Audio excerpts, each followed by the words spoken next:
Kakak Swadi.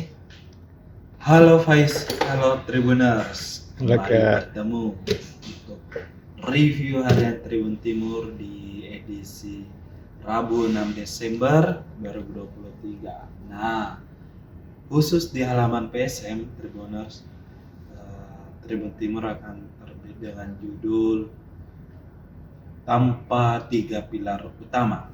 Nah, tiga pilar utama ini harus absen lawan Bayangkara di pekan ke-22 Liga 1 yang akan berlangsung di Stadion B.J. Habibie Parepare pada Jumat 8 Desember 2023. Nah, siapa tiga pemain tersebut? Pertama adalah Kapten PSM Makassar, M. Arfan.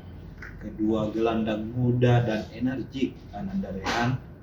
Ketiga, ada bek andalan PSM Safruddin Tahar. Nah, absennya tiga pemain ini tentu menjadi kerugian bagi PSM Makassar karena mereka saat ini berburu 3 poin setelah meraih hasil imbang di pekan 21 lawan Persib Bandung di Stadion Gelora Bandung Lautan Api pada Senin 4 Desember kemarin.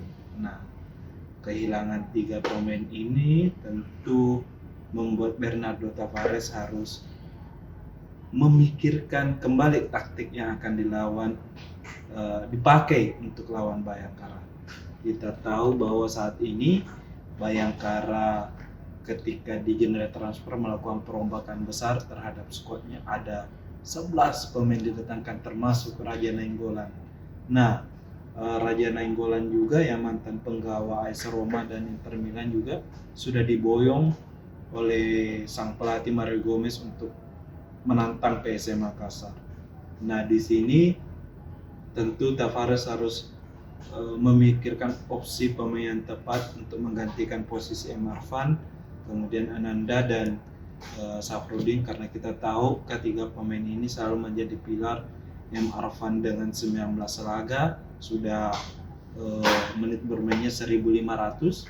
Kemudian ada Safruddin Tahar yang juga 18 pertandingan, angka durasi bermainnya di angka 1.400. Kemudian ada Ananda dengan 14 kali bermain, durasi bermainnya di angka 789 menit. Nah,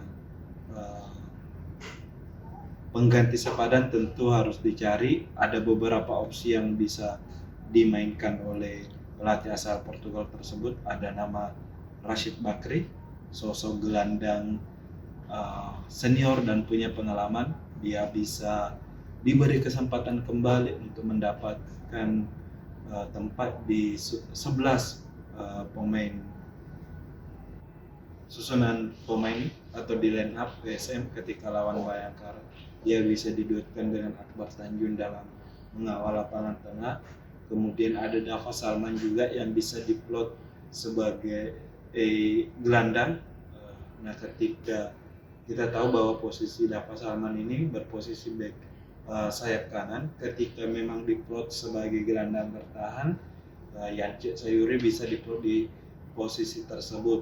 Kemudian posisi Safruddin Tahar di back sayap kiri bisa digantikan oleh Erwin Gutawa. Nah, tentu jika diberi kesempatan juga Erwin Gutawa ini bisa menjadi kesempatan untuk mendapatkan kembali posisi di 11 susunan awal Bernardo Tavares. Kita tahu berapa pertandingan dia ini tidak dimainkan, hanya sebagai penghangat bangku cadangan. Nah, selain itu juga bahwa PSM sebenarnya tidak perlu khawatir dengan nama besar rekrutan anyar Bayangkara, Raja Nainggolan.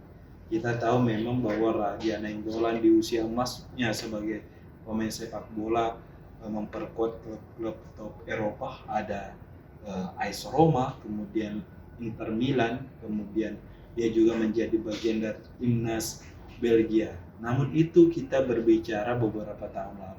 Ini usia pemain yang punya darah Indonesia itu sudah menginjak usia 35 tahun, tentu itu bukan tentu itu adalah usia yang bisa dikatakan akhir bagi karir pemain sepak bola karena sudah memasuki usia senja dan pasti kemampuan secara fisik dan stamina sudah menurun. Nah, selain itu Raja Nainggolan juga terakhir kali bermain mungkin secara kompetitif di Liga C Serie A dengan salah satu klub Italia.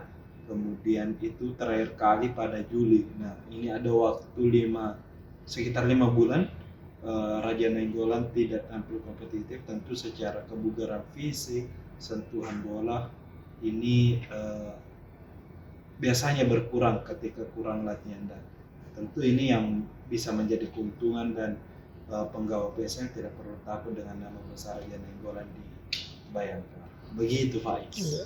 Terima kasih Kak.